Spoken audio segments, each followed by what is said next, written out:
Bueno, ¿cómo les va? Buenas tardes. Arrancamos de nuevo. Bueno, como ya les mandé el mensaje, estaba medio complicado con el equipo y no podría resolverlo. Bueno, esto también me costó instalar de nuevo todos los sistemas operativos, instalar los programas, todo esto que lleva tiempo, ¿no? Y no tengo una máquina muy ágil. Me sirve, pero bueno, no es de las más rápidas, digamos. Por eso también toda esta demora. Bueno, espero que anden todos bien. Les mando saludos a todos. Lo que vamos a empezar a ver es el texto, un elemento fundamental dentro de la gráfica en general y dentro del Illustrator para la gráfica, por supuesto. El poner texto dentro de sus trabajos, ¿no? Bueno, al principio vamos a ver lo que es un poquitito los tipos de fuentes. Fíjense, yo acá les digo algunos ejemplos. Ahora les explico cómo realizarlo, ¿no? Pero las características de la fuente pasan a ser un poco también el tipo de letra, ¿no? Las características que tiene cada letra. Algunas van a ser un poco más gruesas, otras van a ser más finas, otras van a ser más cuadradas, otras van a ser más redondas, otras van a ser más formales, otras menos formales. Bueno, la fuente es esto, entonces, las características que va a tener la letra según ustedes elijan. Pero ahora bien, dentro de cada fuente va a haber otras características, otras propiedades, que son, por ejemplo, si la letra va a ser cursiva.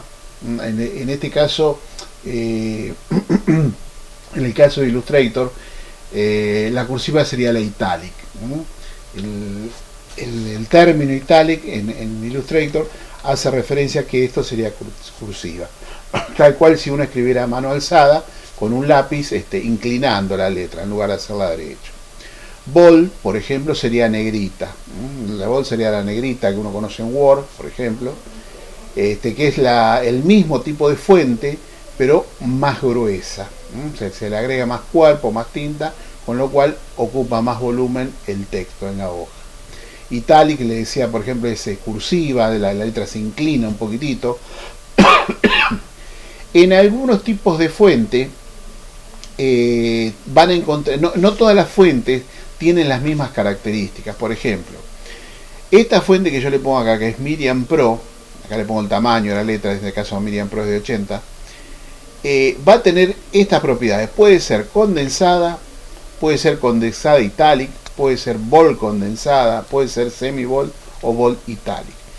Estas características son un poquitito lo que le decía. Por ejemplo, italic es cursiva, condensada es un poquitito, se pega, la letra se hace más, se separa menos entre carácter y carácter, entre letra y letra está un poquitito más junta.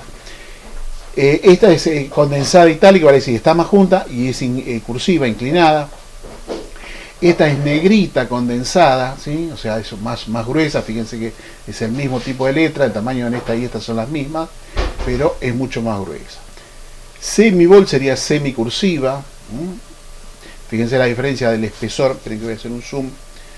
Del espesor, por ejemplo, que tiene esta O y el espesor que tiene esta O. El tipo de fuente es la misma. ¿Qué cambió? Que condensada hace que la letra esté más pegada y sea más angosta. Fíjense el tamaño de esta O con respecto a esta. El tipo de fuente es el mismo, es esta. Miriam Pro, o de 80, bueno, el tamaño no importa. Es Miriam Pro, es el tipo de fuente. Pero ¿por qué cambia o tiene estas características? Bueno, fíjense, condensada hace que el texto esté más, un poquito menos ancho que la normal. Por eso esta O es mucho más ancha que esta O. Y si la tipo de fuente es la misma, ¿por qué varía? Bueno, la propiedad condensada hace que estén más juntos y más angostos. Semi-bold quiere decir que es semi-negrita, no llega a ser negrita. Y esta sería negrita y cursiva. Acá lo mismo. Fíjense, este tipo de letra es la misma que esta, Miriam Pro. Pero fíjense, con respecto a la O, como la semi-bold no es tan gruesa, ¿sí? Y en este caso sí es mucho más gruesa. Bueno, entonces tenemos que, por un lado, más allá del tipo de fuente que elijamos, en este caso el tipo de fuente es Miriam Pro, cada tipo de fuente va a tener distintas propiedades. Fíjense en el caso de Chaparral Pro, también lo puse con el mismo tamaño, acá puse unas letras de ejemplo. Para que vean las características. Fíjense, esta B, si yo hago un poquitito de zoom, esta B acá hacia afuera no tiene nada, pero si yo vengo acá, esta B hacia afuera tiene una extensión de esa letra, ¿no? De esa curva. Lo mismo para la A mayúscula, lo mismo para la A minúscula. Si vamos acá, fíjense, no tiene esas características. Bueno, eso hace referencia al tipo de fuente. Pero cada fuente va a tener distintas propiedades. Fíjense, Miriam Pro tiene todas este tipo de propiedades. Chaparral Pro solamente tiene itálica, cursiva light, cursiva más fina, digamos, cursiva solamente, negrita y negrita itálica, negrita cursiva. Acá tiene más. Eso también depende de esto, del tipo de fuente. En este caso, Harrington, por ejemplo, no tiene propiedades. Fíjense, la única propiedad que tiene es regular. No tiene italic, no tiene bold italic, no tiene condensada. No se puede cambiar este tipo de fuente. Lo mismo acá para Corbel. En este caso Corbel tiene regular. Las propiedades que tiene son regular, italic, bold y bold italic. Entonces dentro del tipo de fuente va a haber distintas características. Y lógicamente va a haber distintos tamaños. Ese es otro tipo de letra. Acá tenemos un tamaño de 12, que es un tamaño estándar. El 12 es el que usa en Word. Cualquier documento comercial, oficial a nivel gobierno, oficial a nivel contable, judicial y demás, es un tamaño de 12. 12 entre 10 y 12. Pero nosotros en el diseño gráfico vamos a usar un poco más de 12, sobre todo en hojas A4. O en gigantografía los tamaños van a ser mucho mayores, ¿no? Bueno, acá entonces lo que hago es dar un poquitito una descripción hay muchísimos, no les voy a mostrar todo, eso los van a ir investigando ustedes a medida que van conociendo. Yo les muestro algún grupo. Pero bueno, al margen de las propiedades que va a tener el texto, del tipo de fuente, ustedes van a poder trabajar también con efectos a esos textos. Fíjense acá, por ejemplo, yo puedo pintar un texto de distintos colores. Para esto lógicamente voy a tener que dividirlo. Voy a tener que hacerlo en pedacitos, ¿no? Bueno, esto se hace a través de un efecto, no crean que es un milagro ni una cosa muy difícil. Fíjense cómo yo puedo separar las partes de un texto para darle distinto color. Esto se hace con buscatrazo, la herramienta que nosotros ya vimos. Ahora después les voy a dar algunos ejemplos. Pero esto se haría con la opción de buscatrazo. Buscatrazo dividir.